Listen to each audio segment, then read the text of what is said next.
What's up, y'all? Welcome back. Welcome back. Today, I'm here with two book reviews. Let's get it.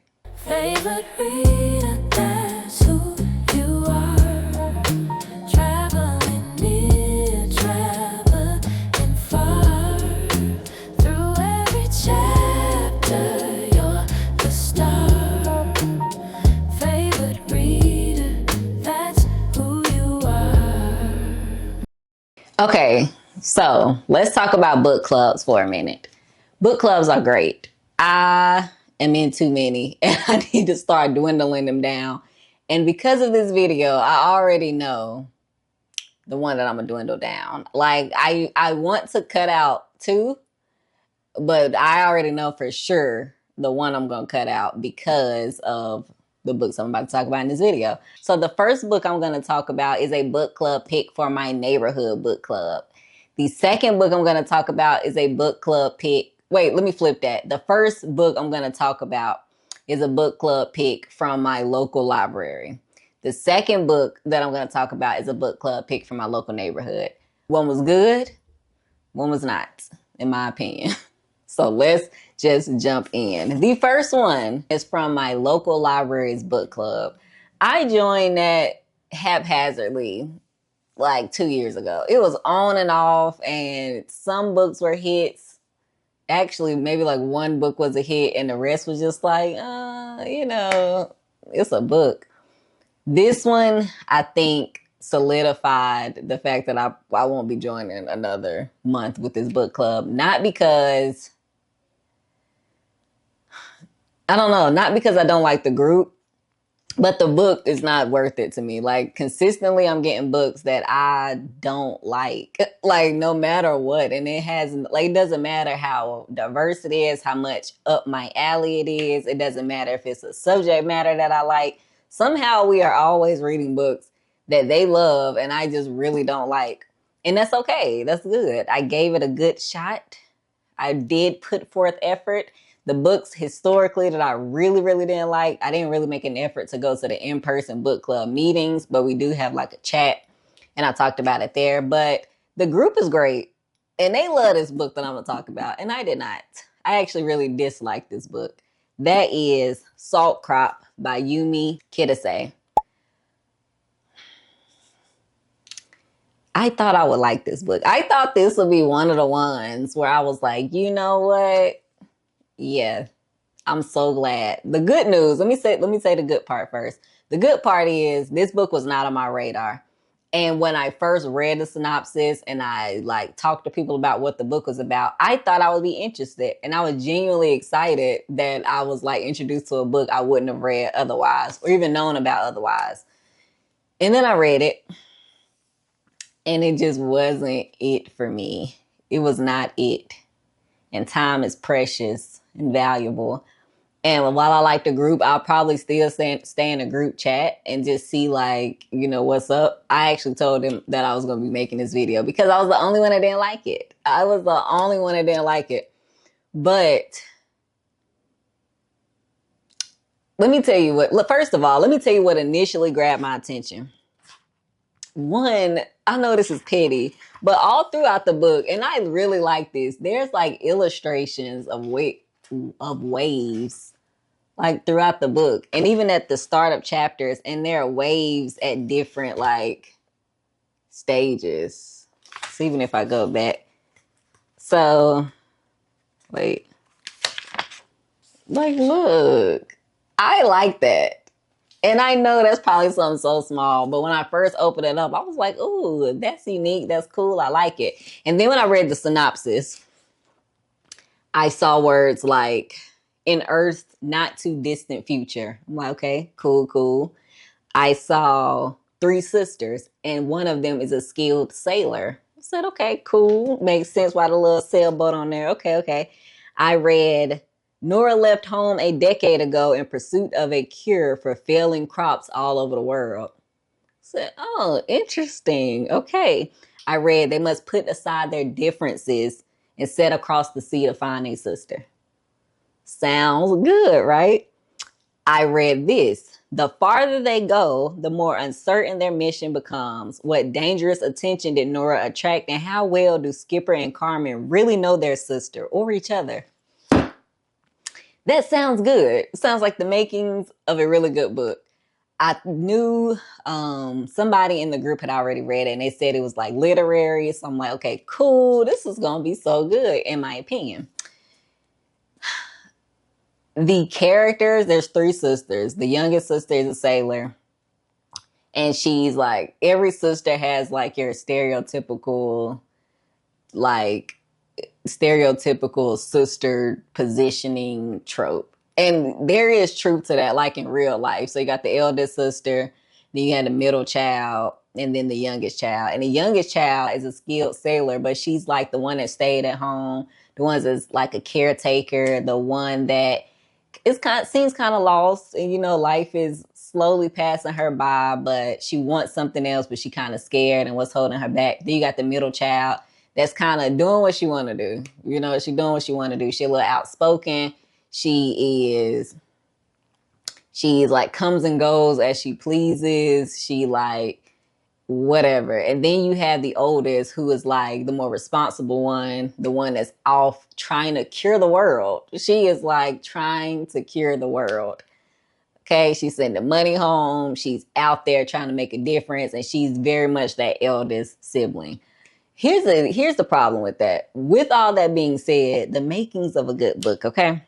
With all that being said, I didn't get enough of any of that to be believable or convincing at all. Like, you get a very superficial idea of who these people are. They don't have, outside of what she tells us about general things, like they really don't have their own distinct personalities. They really don't have their own voice. You can't really get to know any one of them. It's like no depth to the character. It's not layered at all. It's not complex.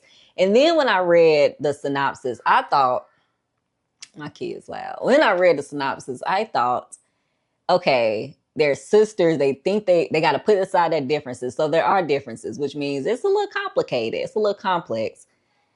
And they have to find their sister. So you got these two things. That's your sister. You're going to get her. But your relationship is complicated. Maybe y'all don't know each other as much as you think. And I know how complicated and messy relationships can be with your siblings in some situations. Not always, but when it's described like this, I'm thinking like, yeah, that's going to be explored. It's not. It's the most superficial like approach to it ever. And it's so disconnected at the way the story is told. And the twist or where this book was going was so predictable. It just wasn't for me. But I can tell you, if this sounds interesting to you, let me tell you a couple of things that the people in the book club actually really liked about it. They liked the fact that the sisters seemed more superficial, because the way that they read it, that kind of took the backdrop for them. They was more involved in like the high stakes of it. They were more involved in the mystery, the like setting is supposed to be slightly dystopian. And I get that. But for me, I still feel like even those things I wasn't getting a lot of. Like this was like slightly dystopian set in the near future, but I didn't even get enough like atmospheric writing. I wasn't even transported there. I didn't get it. Like when they mentioned that she's a skilled sailor, I thought we was about to be like on this boat. It's on the front cover and they were on the boat, but I feel like I wasn't on the boat. I was just like hearing them talk about the boat here and there, but I wanted to be on the boat, in the boat, around the boat. And I just didn't get it. I wasn't convinced reading this of anything. Even the like the twists and turns that like figured out with their sisters, that wasn't even like, I just felt like it wasn't enough, but they loved it. So if this sounds like something you like, give it a try. I gave it a try because it sounded like something I might like, and it just didn't land for me, but that's okay. That's okay. But like I said, time is precious, and this book club really works for some people. There's a core group that they really like the picks, and I think that's great. That's why you got to find a book club that's perfect for you. So that's that. I love the people in the group. Then I do not like the pics. And to be fair, they're not picking it. These are pics from the librarian, like the main librarian. And I know she has a hard job because there's so many people that you're trying to pick a book for, and we never meet her.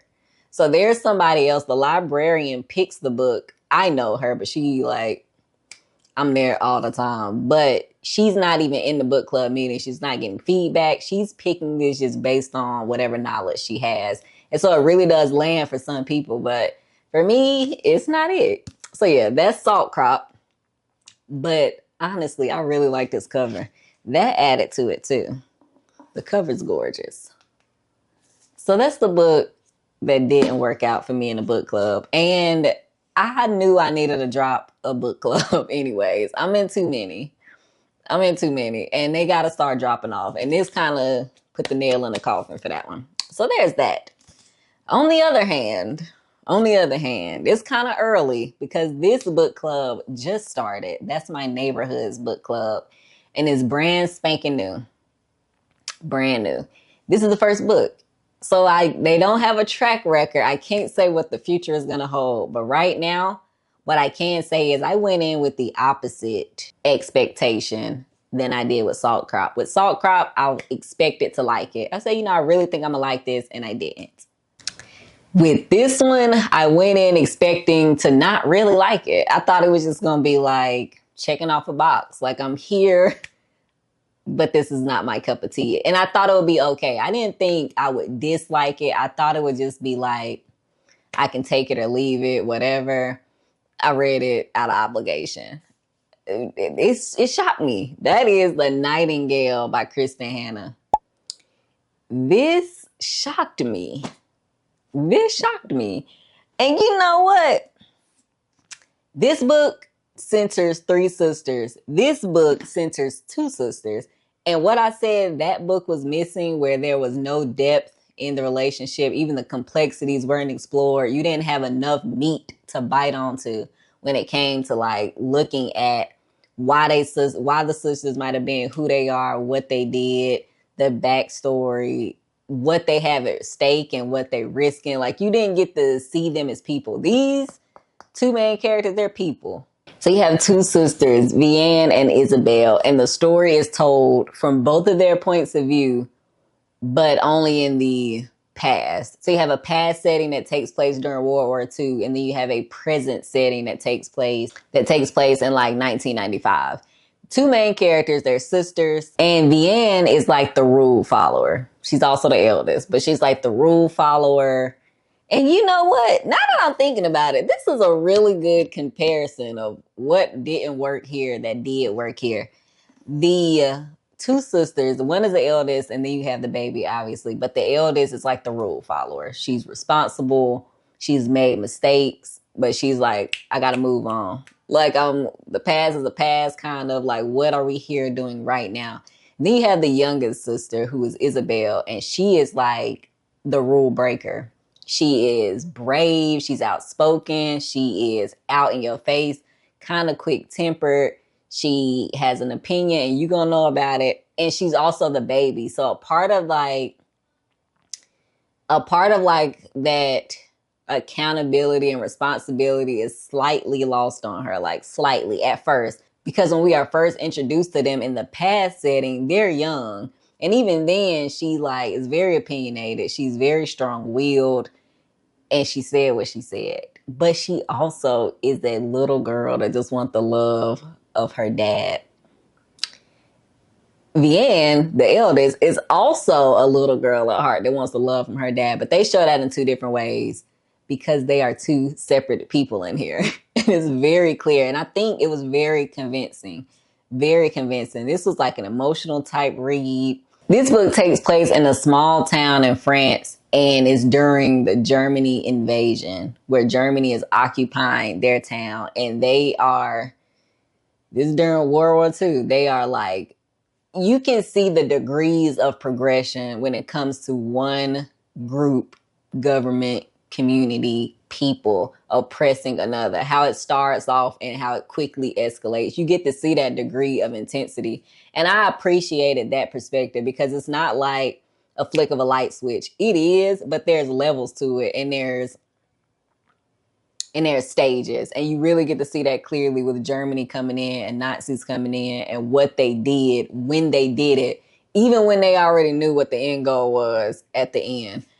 You get to see that and how everyday people were affected. You get to see everyday people, how they were affected, the children, teachers, orphanages, like the whole shebang. And again, Vianne is like, initially you get her, she's like meek, you know, and Isabel is like out there in your face. She's not meek. She would be what people would consider courageous, brave, but also a little unstable in some ways and a little impulsive in some ways. But they both play to the strengths of who they are as people. So you have two sisters who have they're two different people, but they're living in this time during the Germany occupation of their small French town. And they have two different ways that they both choose to resist, but it raises some really good questions, Where this book had the opportunity to raise really good questions, like about capitalism, about greed, about the future, about like crops and world hunger, about so many things. It had the setup to really take on a lot of societal things and comment on it. It just didn't do it. This book took on some social commentary about what does it mean, what is resistance, one, and if you do it on a larger scale where there's multiple people involved, is that seen as greater than somebody resisting in their individual way, like in their home, in their community? Or is it only seen and appreciated and respected when it's outside and it's recognized by multiple people? Like, when you change the life of one, does that make you any less impactful than if you change the lives of 20 people? And then it makes you think about your own personal contribution to the world around you and to the fights around you. Because it's so easy to look at the small things that you do and ignore them. But it's also, and ignore them and like minimize it so you think that you're not doing something when you are. But it's also, on the other side of that, it can be easy to not act at all out of fear. But then one of the sisters in here, they got to a point where it's like, okay, I'm at a point where I can't just do nothing. Like, I was doing nothing because I was scared, but now I have to do something. And this also raises a good point of, what are you willing to risk? I always think about this when I'm reading books about like resistance and different forms of resistance. What are you willing to risk? Are you willing to risk your daughter's life so that you can stand up to whoever, the greater good, so you can do what you feel is morally correct? Are you willing to do that because you would rather her see that you have to stand up for right?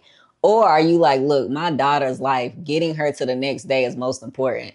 And that might depend on the individual situation. It might fluctuate. You might choose sometimes to go this way, sometimes to go that way. Or are you willing to put it all on a line, risk your life daily to do that?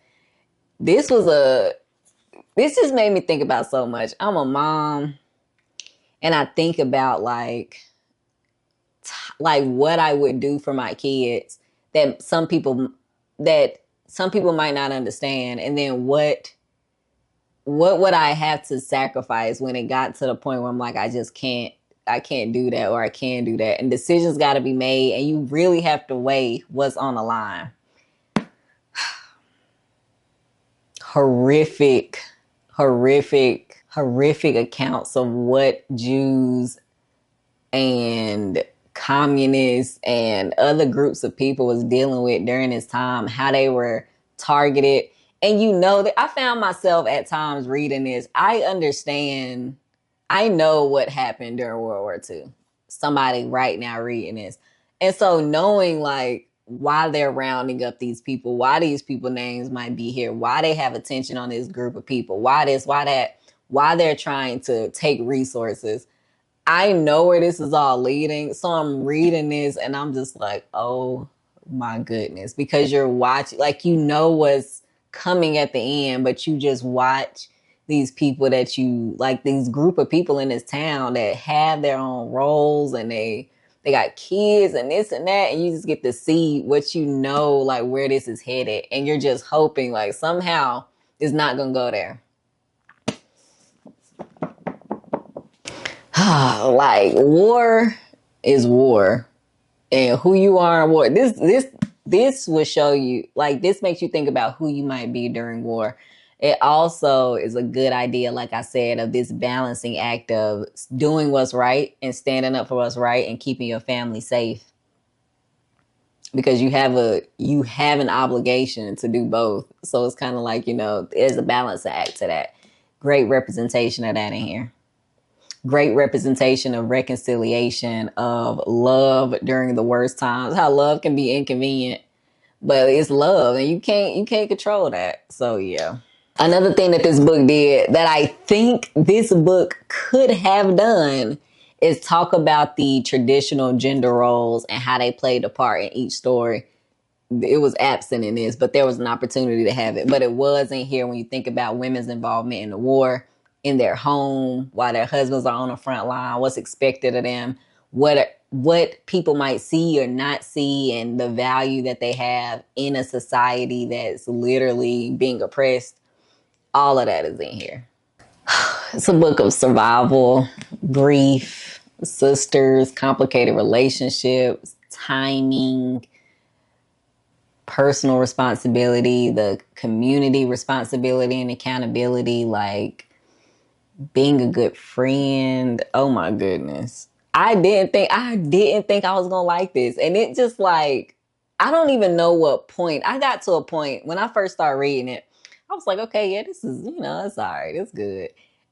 I can't even tell you the point where I was like, oh, I'm invested. I got to a certain point and I don't even remember because I was flying through this book.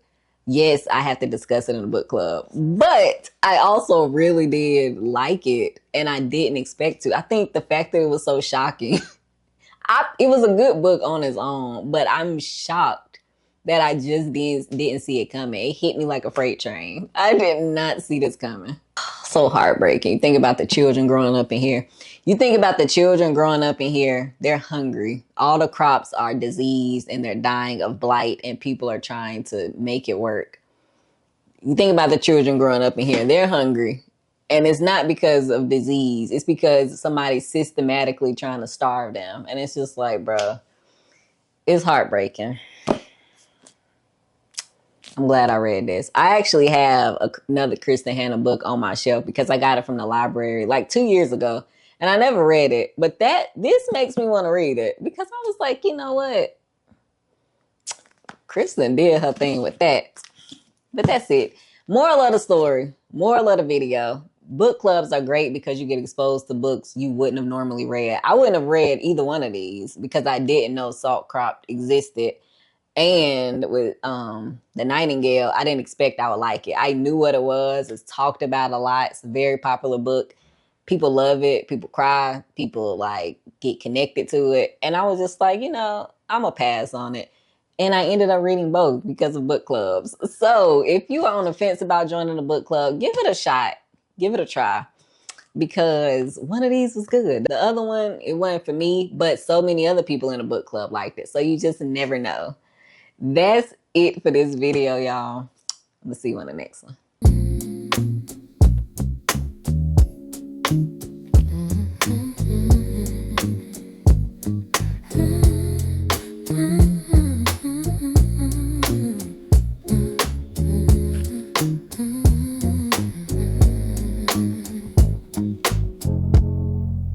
Pages turning soft as silk.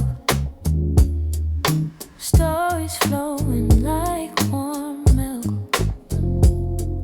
A journey starts with every line. Worlds unfolding in your mind. Bookmarks falling where dreams collide. Every cover's got a tale inside. Favorite read.